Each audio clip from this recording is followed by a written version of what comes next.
Hello and welcome to Prosperity Weekly. My name is Henry Eisenstein and I'm with my co-host Barton Henderson. How you doing, my friend? Good to be here today, Henry. We are bringing you guys a weekly show where we come together to talk about all things investing, business, relationships, entrepreneurship, technology, personal finance, anything you might be interested as far as your financial and professional well-being. 100%. And today's topic, we're going to be discussing how to set yourself up for financial success in 2024. Obviously, we're going to be talking about some of our biggest mistakes, financial tips that have supported us, and as well as some adjustments that we're making today.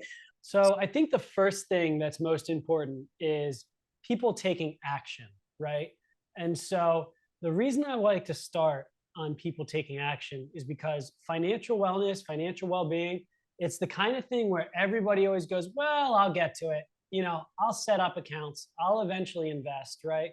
The saying goes, when's the best time to plant a tree? Well, 40 years ago is the best time to plant a tree. But if you didn't do it 40 years ago, today is the best time to plant a tree. If you're thinking that you want to become more financially stable, you want to be more financially fit for the year ahead, don't do it in 2 weeks. Don't do it in 3 weeks. Do it today. Like you can start a Vanguard or a Citibank or whatever the heck the company is, index fund. You can start investing today, right? I do it on Robinhood. You can do it anyway. Okay, there you go. Robinhood or even Acorns, right? There's some really good, easy ones. Like Robinhood, how long did that take you to set up, Henry? I don't know, 15 minutes. You can start that today. Now, taking the steps today, it doesn't mean, for instance, that you're going to go out and buy an investment property today. It doesn't mean you're going to go put money into some big investment. It means you're going to start taking the steps today. So if you want to buy an investment property in 2024, Google best places to buy an investment property. Talk to your wife, talk to your significant other, talk to somebody about, hey,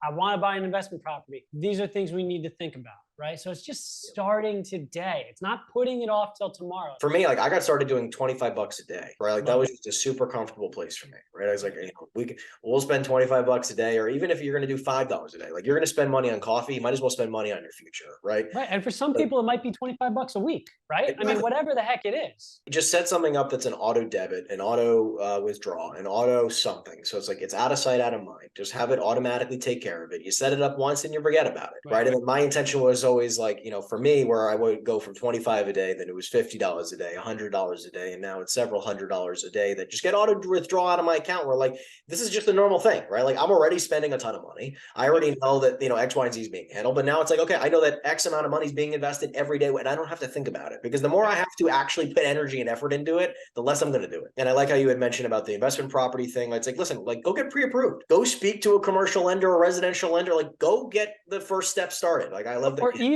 even I love that. And that's right. But just talk to somebody else, you know, who owns an investment property just to start the process, right? Yeah. Which is even getting your way through kind of the uncomfortable spot where you're like, well, I don't know anything about owning investment properties, but just like do some Googling, right? I mean, doing some Googling is literally your first possible step. Yeah. And I love how you're talking about, you know, starting the conversation with your wife and significant others, because like, you know, a lot of people ignore the conversation. Sometimes, you know, you want to make sure you guys are aligned from day one. If you guys are going to start investing, as an example, make sure you're, you know, having the conversation about how much, where it's going, make sure you're both aligned, make sure you're both excited about it, right? Like, because if you're both on different pages about saving, both on different pages about investing, it's going to make it more and more difficult to achieve financial freedom. One of the good things is being accountable to somebody on this kind of stuff, right? So finding somebody, whether they're your spouse or a friend or a family member, and saying like, hey, these are my financial goals in 2024. It's one thing to keep them inside of you. And if you don't get up at 5 a.m. that morning and do whatever it is, then there's nobody to answer to. But if you can actually say it out loud and tell it to somebody and say, hey, I want to have a meeting with you once a month to see if I'm staying on my financial goals, then you've got a little bit of accountability in there.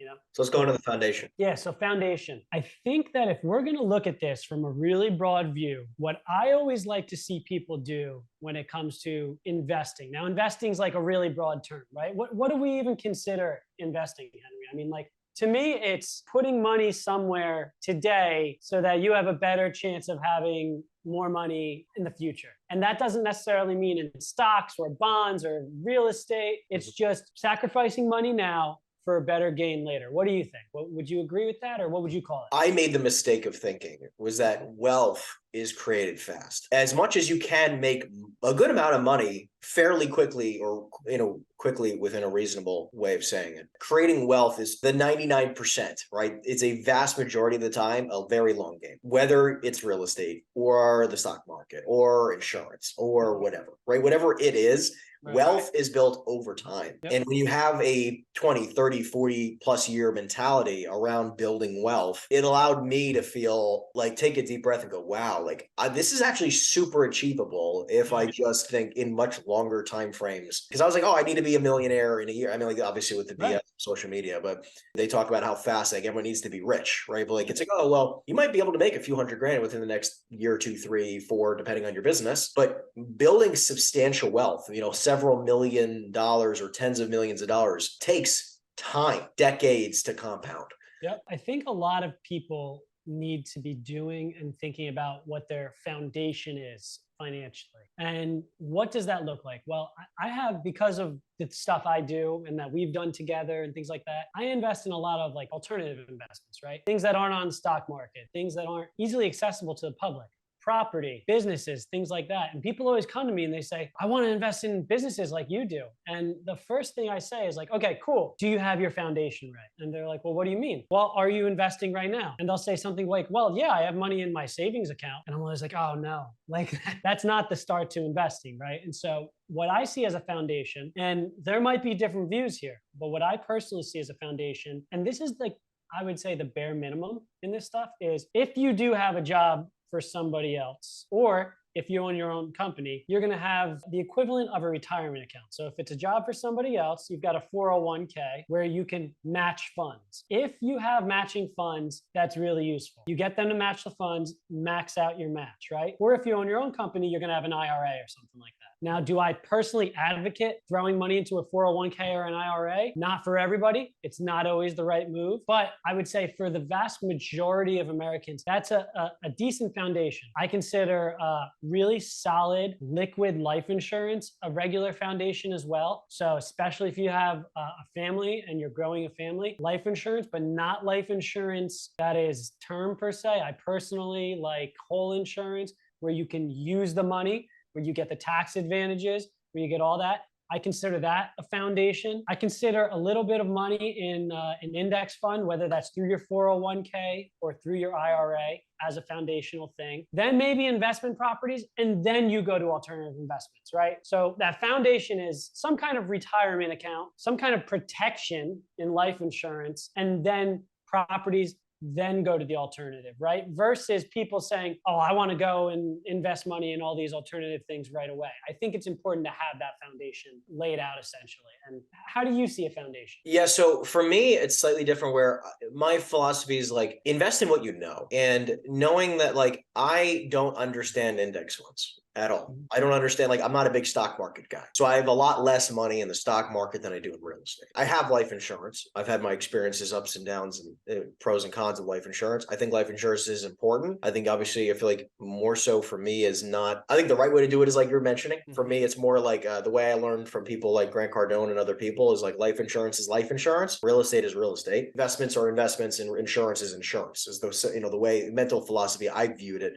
I know that there's obviously insurance vehicles that can be used for both, which I think are incredibly lucrative. I agree. And obviously, because I'm an entrepreneur, I really don't have a 401k. I've never had a 401k, and I've never used an IRA. I've never thought that that would be lucrative for me. I'd rather just take every dollar and invest it in property because that's what I know. Right. However, I do believe that for the average individual who makes a few $100,000 a year at most, I think that an IRA, 401k, I think that those are probably some of the best vehicles that they'll have because they don't have the visionary mindset or entrepreneurial mindset about taking the next step, investing for themselves. Right. So like it's better that they put their money there because at least it's doing something. Like my parents, it was perfect for them.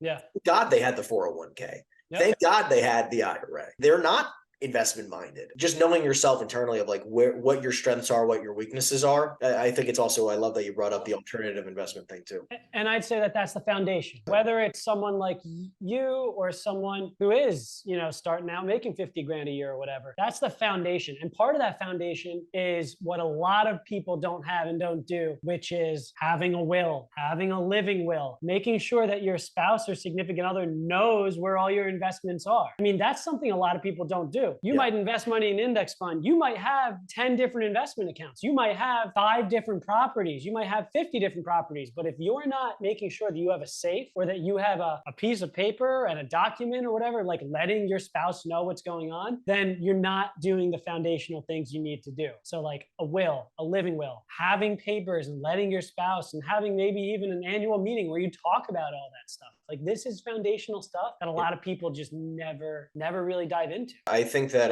having the basics done, where not only you set up foundationally, but you definitely have everything organized. Take a day or 2 or 3 to just get organized. Having the documentation, because you don't know what life's going to bring, and knowing that, like, how fast life goes. All of a sudden, a few years down the road, you just never did it, and you have all this stuff set up, and it's definitely good to have things like that handled sooner rather than later. So you and I have a different mentality on how we invest. You invest in real estate and you say invest in what you know. If you're just a crypto guy and that's all you know, do you want to put 100% of your money in crypto? It depends, right? Like don't get me wrong. Like, I think crypto might be some of the riskiest types of investments out there. However, if that's what you know, I think you'll do better overall based on your expertise. Like, I would do terribly if I tried to do like alternative investments in businesses. I don't know how terrible, but like I probably would not have the success that you've had in alternative investments, because I don't know what to look for, outside of my range of expertise. I think it's just knowing yourself, right? Like, I just think it's like, I don't also know much about crypto. Like, I have large majority of, my net worth is in real estate, because that's my, 90% is real estate, because that's my expertise. Right. The other 10, 20-ish% is between insurance, stock, crypto, different types of foundational type like investments. Because not a lot of diversification, but a little bit, where, I feel kind of comfortable there, and that's it. Like, that's my comfort level of quote risk, but it makes me feel comfortable because, like, I know I'm going to do very well with 80 to 90% of my portfolio, and the remaining 10 or so percent is very low risk for me. Yeah, it's interesting you say that, because we haven't talked about this, but I have a semi-similar view as far as the percentages go. The one thing that, invest in what you know, I believe in like squirreling money away. I call it squirreling, which is like putting money all over in different things, different vehicles, different investments. In that, by diversifying my portfolio, I'm protecting against downside and things of that nature. Now, with what you just said, 80 and 90% of your money, I kind of follow the same exact formula myself, but in a different way. Now, this is for if you have the foundation down. Foundation's key. So everything we kind of talk about from here on out in the talk is if you get that foundation done. If you have the foundation down, I also believe in like 80% of your money should be in what I would call safe investments. What is safe, right? I mean, everyone's word for safe is different. I personally think real estate is safe, depending on how you're doing it. We're not talking about fixing and flipping houses, by the way. We're talking about no, not fixing. Yeah, we're talking long-term hold rental property. I put 80% of my money into quote unquote safe investments, and real estate would be one of those things. I put about, let's say, 10 to 15% of my money into medium risk stuff. So these are alternative investments, businesses, things that you can find out there in the market that are not, it's not something you can go invest in on Wall Street. They may be a local bagel company who needs money, right? Maybe it's someone who's starting up a health spa and they need money, whatever it might be. So that's kind of more medium risk, right? And then personally, what I do, which is different than a lot of people, is I'll take 5 or 10% of my money and put it in high risk. I mean, real high risk stuff. Now, when I say high risk, it's not high risk because of the field. It's high risk because of the type of investment I'm making. I know, essentially, I like to tell people, unless you're comfortable completely losing this amount of money, then don't invest in this type of thing. Right. Yeah. So it's interesting. You said, 80% or 90% of your money. Sounds like we've got a similar kind of mindset. Although I don't know if you do high risk stuff like that or not. I sometimes. So let me explain. So what I've heard it put this way, where like on the wealth scale, what I found, at least this is the way I heard it, the average income or lower typically will invest in the vast majority of their income. They will invest, or the investments that they make are the riskiest. The vast majority of what they do is much riskier product. And as you go along the wealth spectrum here to the higher end of the wealth quadrant, the lower the risk that they take with their money, with the vast majority of their money, right? I'm talking 80-ish%, right? Like it's just like the wealthier you become, the less riskier you are, because it's more about preservation and being, as guarantee as possible with your money. It's like taking large sums of money and investing it in things with fairly low risk, right? That's, and that's how they're growing it. So I just find it very fascinating because, like, in fact, to that point, I've seen it that as you get up to that scale of wealthier and wealthier, you're investing in no risk sometimes, asset backed, literally. Treasuries, virtually guaranteed money stuff, right? So what I think is interesting though is that, like, you need to know where you are in that scale, because I think like a 20-year-old who has 10 grand in the bank, you should take proportionate risk to where you are. That's a great point.